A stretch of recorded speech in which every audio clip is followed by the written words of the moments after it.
ஆண்டவராகிய கர்த்தாவே, என் இரட்சிப்பின் பலனே, யுத்த நாளில் என் தலையை மூடினீர் என்று சொல்லி பரிசுத்த வேதாகமம் இப்படியாக நமக்கு சொல்லப்பட்டிருக்கிறது.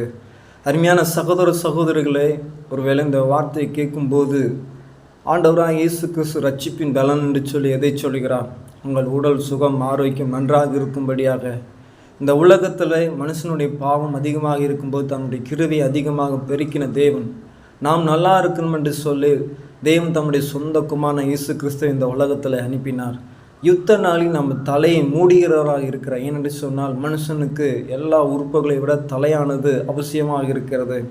அதனால் யுத்த நாட்கள் வந்தாலும் நாம் வெட்கப்பட்டு விடாதபடிக்கு நம்மளை தலையை மூடி நம்மளை என்ன செய்தார்னா பாதுகாக்கிறவராக இருக்கிறார். அதுதான் நம்முடைய இரட்சிப்பின் பலனாய் கர்த்தர் ஆண்டவராக இயேசு கிறிஸ்துவானவர்.